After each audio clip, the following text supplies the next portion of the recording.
नमस्कार, मैं हूं आपके साथ पूर्णिमा मिश्रा। हमारे खास प्रोग्राम क्या कहते हैं नरेंद्र मोदी में आज आपको सुनवाएंगे प्रधानमंत्री का वो ऐतिहासिक भाषण जो उन्होंने 12 मई 2013 को दिया। मोदी जी ने अपने भाषण में कहा कि आज अगर हमारे यहाँ किसी एक बेटी पर बलात्कार हो जाए तो सिर्फ हिंदुस्तान नहीं, विश्व भर के अंदर एक आह और आंसू टपकने लग जाते हैं, क्योंकि पूरे विश्व को हिंदुस्तान से बहुत अपेक्षाएं हैं और उसमें कोई खरोच भी आ जाए तो विश्व की मानव जात बहुत बेचैन हो जाती है। माता नाम की जो एक भाव विश्व है, मां नाम की जो हमारे यहाँ भाव जगत है, उसकी कितनी बड़ी ताकत रही है। और जब जब पूरी ब्रह्मांड की व्यवस्था में यह मां तत्व, ये मां भाव विश्व सशक्त रहा, सामर्थ्यवान रहा, पूजनीय रहा, हम संकटों से बचते चले गए। वहीं से हमें संकटों से बाहर निकलने की ताकत भी मिलती रही। लेकिन जब जब उस सारे भाव विश्व में कुछ बदलाव आया, स्थितियां बदलती गई। दुनिया कभी कभी हमें पूछती है, क्या कारण है हस्ती मिटती नहीं हमारी। ये हस्ती मिटती नहीं हमारी का सवाल विश्व की, दुनिया की कई संस्कृतियां समाप्त हो गई और हम नहीं हुए, तब स्वाभाविक पूछा जाता है। कई कारण होंगे, लेकिन आज जब मातृ दिवस मना रहे हैं, तब मैं कहूंगा कि हमारी हस्ती मिटती नहीं। उसका एक कारण हमारी परिवार व्यवस्था है। पारिवारिक जो बाइंडिंग के संस्कार हमें मिले हैं, वो उसकी सबसे बड़ी ताकत है। और मैंने तो देखा है, अमेरिका के हर चुनाव में हर पॉलिटिकल पार्टी, हर पॉलिटिकल लीडर एक बात अवश्य बोलता है कि जब हम सरकार में आएंगे तो परिवार व्यवस्था को फिर से एक बार ताकतवर बनाने का प्रयास करेंगे। परिवार सुरक्षित रहें, इसकी हम चिंता करेंगे। ये आज अमेरिका में भी चर्चा का एक एजेंडा का विषय होता है। भाइयों बहनों, क्या बात है कि हस्ती मिटती नहीं हमारी। मैं कहूंगा उसका कारण है हजारों साल पहले हमारे पूर्वजों ने जो परिवार व्यवस्था विकसित की, उस परिवार व्यवस्था की ताकत है जिसने आज भी हम लोगों को नित्य नूतन रूप धारण करने की भी ताकत दी है और अपने आप को आगे बढ़ाने का भी सामर्थ्य दिया है। उस पूरी परिवार व्यवस्था टिकी हुई थी, पनपती रही थी। उसका कारण क्या? कारण था उसके केंद्र बिंदु में मां का त्याग, मां की तपस्या, हर दिन शिव जी की तरह जहर पीते जाना और परिवार के भीतर अमृत बांटते जाना। यही तो कारण था कि हमारी आज परिवार व्यवस्था बनी हुई है। वो सिर्फ एक लग्न संस्था नहीं थी, वो उससे भी बहुत कुछ है। और इसलिए माता का महात्म्य क्या होता है, वो हम परिवार की जिंदगी जीने वाले, संयुक्त परिवार की जिंदगी जीने वाले, बृहत परिवार की जिंदगी जीने वाले भली भांति समझते हैं, जानते हैं। और भाइयों बहनों, हमारी संस्कृति की एक और विशेषता है, जिन जिन चीजों को हमने सर्वोच्च माना है, जिन जिन बातों को हमने बहुमूल्य माना है, अनमोल माना है, उन सब बातों को हमने मां से गौरवान्वित किया है। और तभी तो हमारे पूर्वजों ने पृथ्वी मां के रूप में और हम पृथ्वी के पुत्र के रूप में माता भूमि ही पुत्रो अहम पृथिव्याम। भूमि मेरी माता है, मैं पृथ्वी का पुत्र हूं। लेकिन जब वो मां का भाव कम हुआ, डिटोरेशन आया, पुत्र को अपनी चिंता ज्यादा जरूरी लगी, मां की चिंता कम हुई और हमने ग्लोबल वार्मिंग को निमंत्रण दिया। आज पूरा विश्व छटपटा रहा है ग्लोबल वार्मिंग से। लेकिन अगर माता भूमि पुत्रो हम पृथ्व्याम ये मंत्र हमने घर घर पहुंचाने में सफल हुए होते और आज भी उसको जीने का अगर सामर्थ्य रखते होते, तो मैं नहीं मानता हूं, मैं कतई नहीं मानता हूं कि आज ग्लोबल वार्मिंग के कारण मानव जात इतनी चिंता में होती। भाइयों बहनों, हम हिंदुस्तान के वासी हैं। गंगा में डुबकी लगा करके पवित्र होने की सपना हर किसी का होता है। जो गंगा हमें पवित्र करती थी, उसी गंगा की पवित्रता की चिंता के लिए आज हम लोग परेशान हैं। क्यों? गंगा तब तक पवित्र रही थी, गंगा तब तक शुद्ध रही थी जब तक हमारे भीतर गंगा एक मां का रूप थी। लेकिन जिस तरह दिन दुनिया ने हमको सिखाया, अरे पानी पानी होता है, हर नदी नदी होती है, पानी पानी में फर्क क्या होता है, गंगा का पानी भी तो H2O ही है।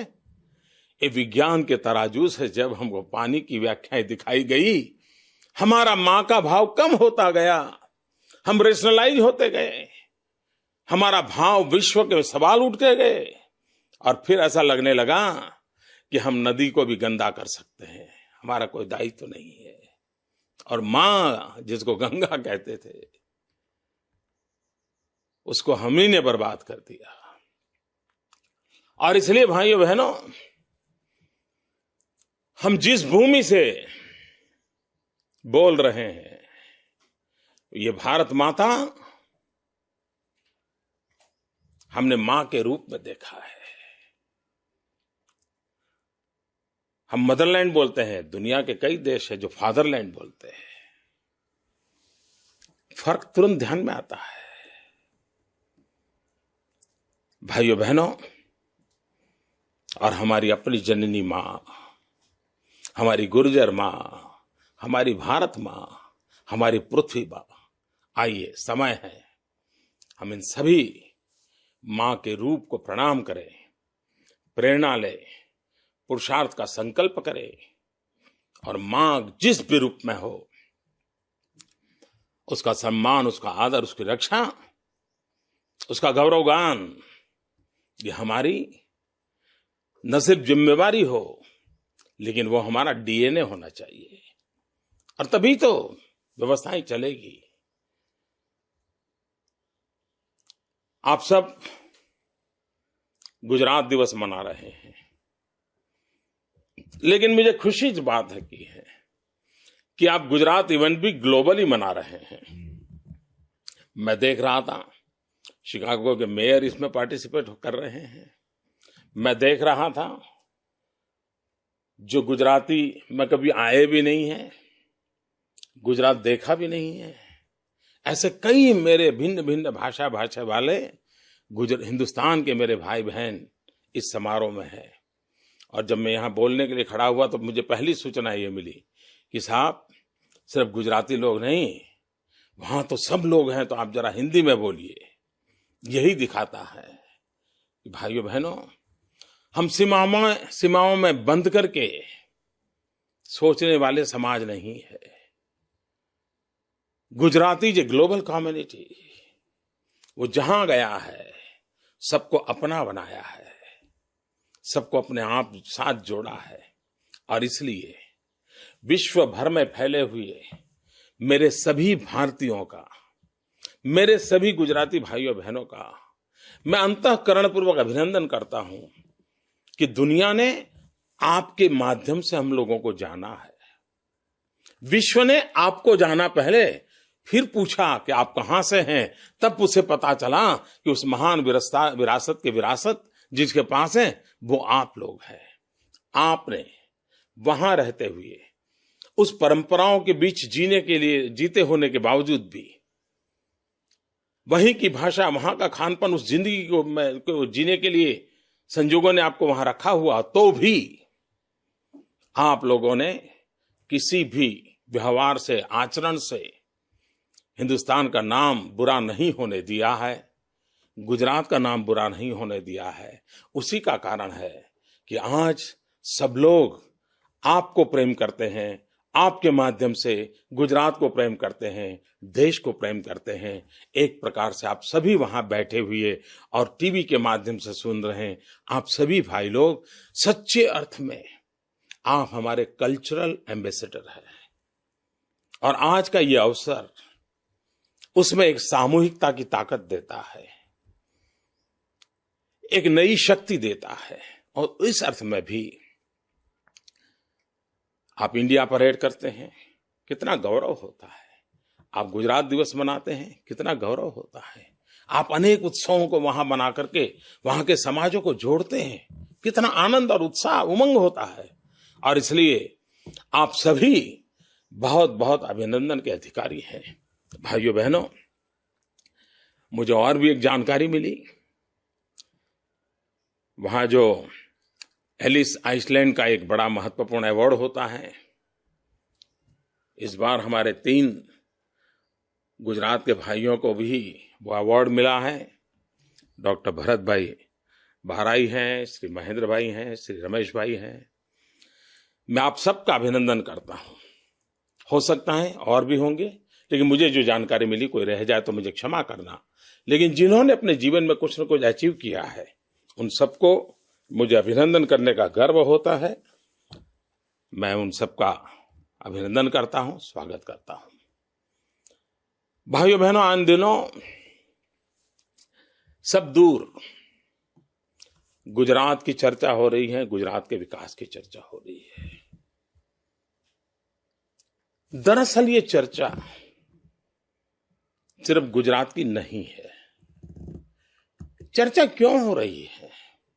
हम पिछले 30 साल की तरफ नजर करें, 20वीं सदी के आखिरी दशक को देखें, 21वीं सदी के प्रथम दशक को देखें, तो सारे विश्व में एक चर्चा केंद्रित है कि 21वीं सदी किसकी सदी?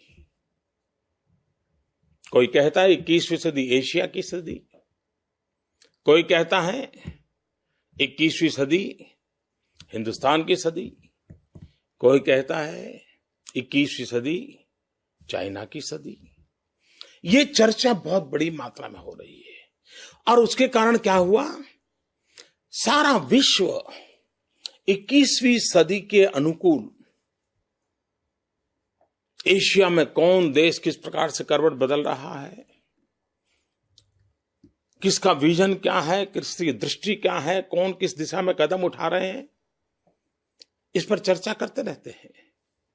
और जब इतनी बारीकियों से चर्चा रहती है, इतनी बारीकियों से फोकस होता है, तो बहुत स्वाभाविक है कि हिंदुस्तान के हर छोटी मोटी घटना पर विश्व का ध्यान जाता है।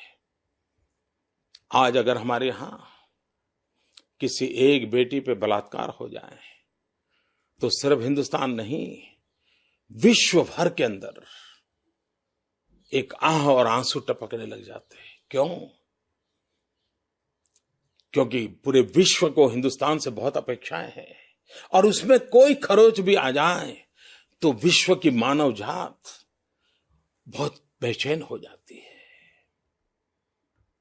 हमारे देश में कोई भी दुर्घटना घट जाए,